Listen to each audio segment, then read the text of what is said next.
Welcome back to yet another video in the normal Monotype Catch-em-all Pokemon Reborn series. Last time, we defeated the timid bug leader Shelly and caught over 20% of the available Pokemon, with 147. Before we begin this episode, please like this video or leave a comment if you want to see the next part. Let's get into it. Now that we've beat Shelly, there are a few things we can do into the city that we couldn't before. This episode, I'm a little bit less organized, so we're going all around.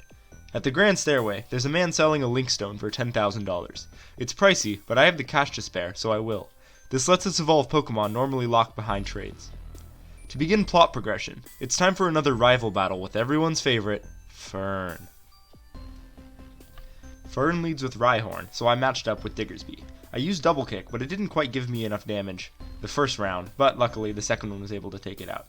Next came in Dartrix, so I clicked Flail. Though its Razor Leaf missed, so the first hit didn't do quite too much. Unfortunately, I realized that Dartrix was going to be able to take me out with another Razor Leaf, so I switched to Dodrio. It switched to Pluck, which did more damage than Razor Leaf would have, but Dodrio was still able to take it down the next turn. Next he chose Krokorok, which would have been kind of a problem, but Dodrio went down pretty quickly. So, all I had to do was send in Cast Form, as before, to use Headbutt and take it out. Next, Fern decided to send in Roserade, which worried me at first because Cast Form went down right away. However, I had Pyroar and Staraptor, so I sent out Staraptor, and quickly used Aerial Ace to see how much I could get done. Extra Sensory almost killed Staraptor in 2 hits, but Aerial Ace was able to take him out, and Fern was defeated. In the Lapis Ward, we enter Crodberry's house and talk to the officer there. On the way out, he gives us a bike voucher, so we can head down to get some speedy transportation. Nice. Planning ahead for the run a little bit, I enter the flower shop in Lapis Ward. Here, I buy a floral charm and a sachet. In the candy store in Obsidia, I pick up a Whip Dream and 27 of the cheapest candy that they're selling. We'll be using these for evolutions and quests in a few later episodes, but it's good to grab them now while we're in the area. Beating Shelly lets us use our second HM in the field, Rock Smash. First, I head into the Grand Stairway and use the move to access a room in the back. Here, a man gives us a mining kit, which allows us to mine glowing rocks all around the region. In them, we can get items, including evolution stones, as well as a couple fossils, so as I mine, I'll point them out as I get them. As a note, I'm using a little texture mod I created to make mining easier for this playthrough, but normally you can't see the items as you mine. Speaking of which, one of the first rocks I mined contained an odd keystone, which we'll need for a quest a bit later. Following a path on the right side of the Grand Stairway leads us to a soul rock behind a rock smash boulder. We catch it, so our new total is 148.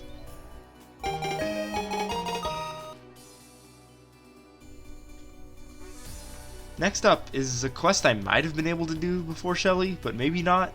Anyways, I enter Lower Peridot Alley, and I see a Zangoose digging through a trash can. I follow it to Lapis Alleyway, and then to Obsidia Alleyway. Finally, I corner it in the North Obsidia Alleyway, and I'm able to catch Zangoose. This brings our total up to 149.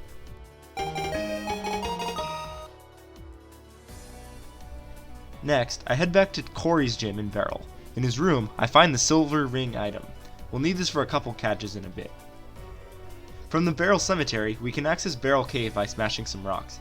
In the cave, I'm able to catch Spupa, Shiinotic, and Vivillon, bringing the total to 152.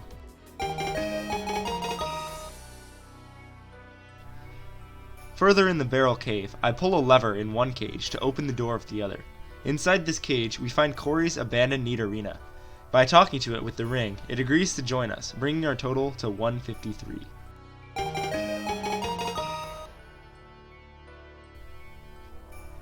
Right next to Nidorina, we find another Link Stone hidden in a rock. Next, while it is either clear weather or raining, I go all the way through the Beryl Cave to enter the Rhodocron Jungle Clearing. I interact with the totem and present my ill-fated doll to be able to battle and catch Baltoy. This brings the total to 154.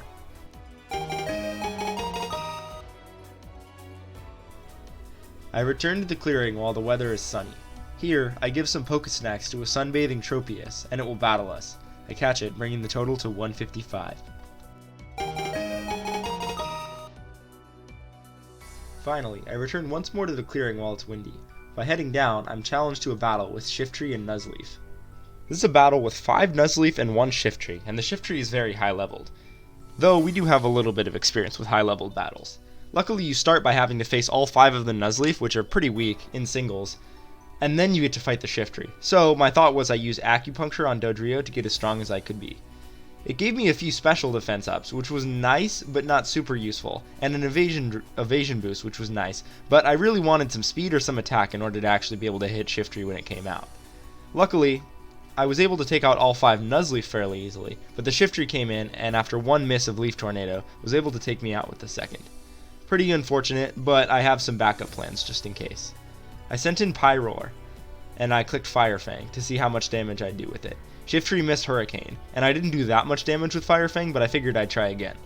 Luckily though, Hurricane was able to miss twice more on a 30% chance, and Pyroar was able to take down Shiftry. I was hoping that this would be a little bit more tough of a battle and I'd have to strategize more, but what can I do? If Hurricane misses, Hurricane misses. As a reward, I get Nuzleaf, bringing the total to 156.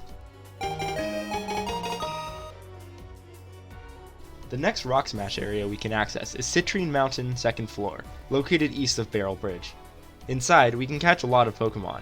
So, we catch Cubchoo, Beartic, Donphan, Swinub, Alolan Sandshrew, and Alolan Sandslash. Keeping in mind we already had Cantonian Sandshrew in our Pokedex, this brings our total to 161.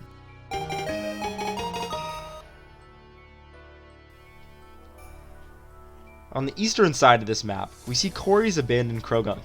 Again, we tell it to kiss the ring and it joins us, bringing the total to 162. While mining in the area, I found the first of the fossils I'll need to have by the 8th episode to stay on track, the Armor Fossil. At the bottom of the area, I entered the small cave entrance. Inside, Smoochum is getting beat up by Beartic, so it's up to us to take it out. All we had to do is defeat a level 57 Beartic. I start out by clicking Workup, as Beartic goes for Hail. I then go for a Fire Fang, but it barely is able to do any damage to it at all. Luckily, I was able to survive the first Blizzard, so he takes the time to use the second one. I send in my Raticate, which I was training up at the time, to use Sucker Punch to get a little bit of damage off on him, but not quite too much. Next, I sent in Dodrio. I didn't really want to send in Dodrio so that it could die, because I wanted to bait out a Blizzard and switch to Cast Form. Cast Form is able to live Blizzard by 3 HP, and it goes for a Flail. That's okay though, because I send in Diggersby shortly after, to eat up Beartic's last Blizzard. This was my goal, because Beartic only has one Ice move here, and it's Blizzard, and it only has 5 PP, so all I had to do afterwards was send in Staraptor, who was able to use Intimidate to knock its attack down a little bit, and then an easy double close combat and it was down for good. That defeats Beartic, and a lot easier than Serena, for example. As a reward, we get Smoochum, and we can add it to the team. This brings our total to 163.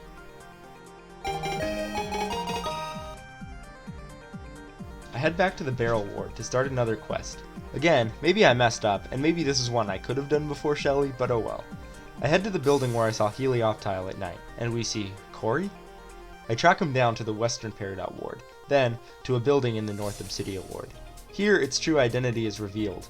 We're able to battle and catch Zorua, bringing the total to 164. I next enter the underground rail net from Peridot. I smash the rock here and proceed to the right. I grab the Dull Key located down here, as if by defeating this episode's gym leader I wouldn't be able to get this for another few episodes, so now's the time. I'm also able to catch Mawile, Scorpy, and Clang, bringing the total to 167. Remember the slums? We enter from the east side and make our way to the locked door. Inserting the Dull Key, we're brought to a back area where we see Pangoro bully some Scraggy. After 3 battles with Pangoro, we're able to get Scraggy. This puts us at 168. In the North Obsidia Ward, I battle a Magma Grunt who reveals that he sold our Pokemon from the first episode, but he says an Aqua member now has it. As always, this quest is to be continued. Speaking of games, it's time for our next event with him. We talk to Archer, and he tells us it's time to finally raid the Magma Gang. We head over to their alleyway to beat back the goons at the door. This actually triggers all of the Aqua Gang to leave our alleyway and head there, so I go back to the Lapis alleyway.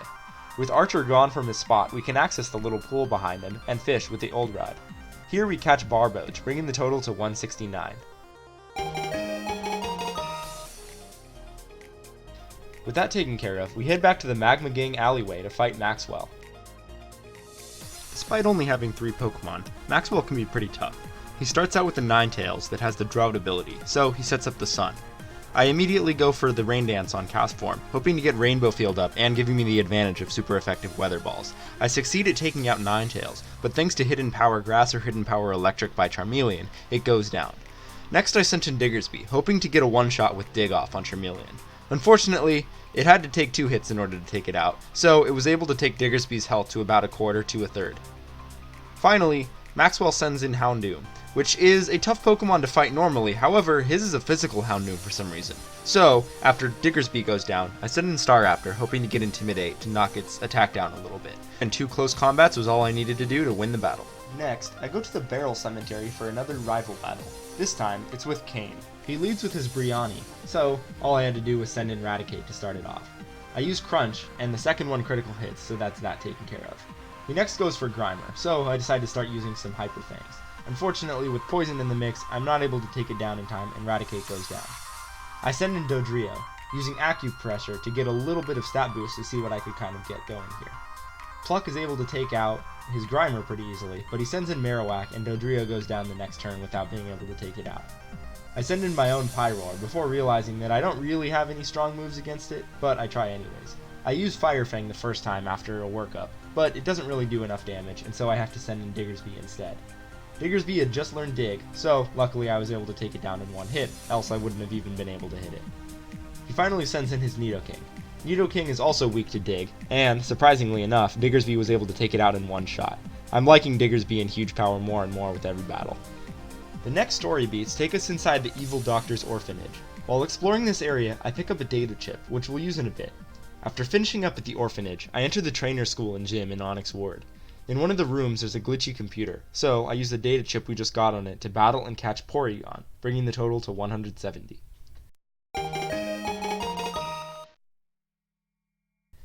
That covers all the main story battles we can do up to the gym leader, so I got to a bit of grinding and a couple of potential team members. My Vigoroth evolved into Slacking, my Pidgeotto evolved into Pidgeot, and my Loudred evolved into Exploud, bringing my whole total up to 173.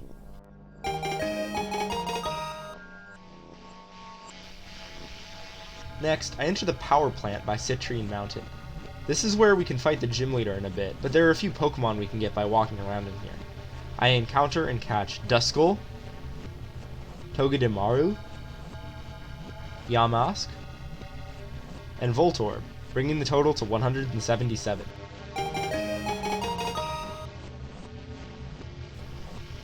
I actually forgot to finally finish out the gang quest earlier, so I head back to the Aqua Gang hideout, where, talking to Archer, I'm rewarded with Carvana. This concludes this quest for a few episodes, and it brings us to 178, the final total for this episode.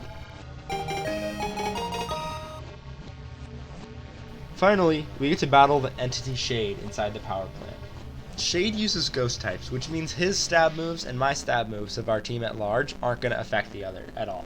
I start by sending in Raticate, who's holding a cell battery, because I knew that Gengar likes to go for Thunderbolt. As a result, I get a +1 in attack, and I'm able to take out Gengar in 1 hit with Crunch. Sucker Punch unfortunately barely didn't kill the Rotom, but it was able to the next turn. Unfortunately, Delhelmise was able to take out Raticate that next turn, so I took the liberty to send in Pyroar. For some reason, Delhelmise has Brick Break, and it does a ton of damage to Pyroar, but that's okay, because I'm able to take it out with Flamethrower the next turn.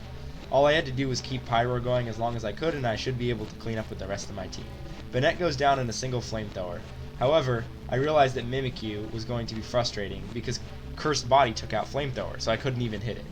That's okay though, so I send in Staraptor to get its HP down a little bit. I click Aerial Ace first to break Mimikyu's disguise, but it's able to use Discharge and take me down very low after 2 hits. Aerial Ace didn't even take out half of Mimikyu's HP as I thought it might. So I'm stuck sending in Diggersby to see what I can do instead. I go for Dig, hoping that I can take it out in 1 hit. However, it barely survives. As a result of new AI changes, the Mimikyu is smarter now, so it goes for Swords Dance every time I click Dig. However, I got a really lucky hit, and Mimikyu was able to go down in 1 dig. He sends out Doublade, who is able to send his critical hit chance all the way up thanks to the seed he's holding, and raise his attack. But it doesn't matter, because Dig takes him out in 1 hit. As a result, we get the Omen badge, as well as the TM for Shadowclaw.